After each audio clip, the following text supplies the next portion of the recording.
Mahabbah duduk kat mana tuan? Maqarra fil batin, duduk sini dalam qalbi. Bila kita mahabbah bermakna apa? Orang saleh itu sentiasa ada di qalbi. Dalam Naqsyaband dia panggil apa tu? Rabita. Sentiasa. Ya.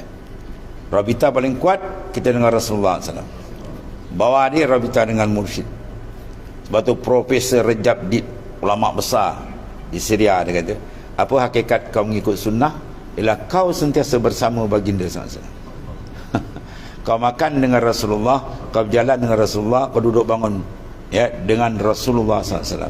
Apa maksud Rasulullah sini? Ai takhayyulan hatta tasawuran. Kau takhayyulkan, rasakan, berasa. Sampai betul-betul Tuhan buka. Ya, itu kaedah dia. Dengan baginda SAW, dia pemegang tali tajalli wa Rasulullah SAW. Ya. Kena rasa kasih dengan baginda. Kita berjalan di mana berasa kita berjalan tu seolah-olah kita berasa Rasulullah di depan kita. Kita makan, kita rasa seolah ada di dalam majlis tu. Macam gitu, sentiasa je. Mana berani kita angkat kepala kan? Dan tentu kita akan apa? Kuat mahabbah cinta dia. Kalau kuat tu cepat dia akan terbuka. Itu kaedah dia. Ya, dan mendidik ruhani dan hati kita. Itulah cara dia. Satu, bersentiasa rabitah.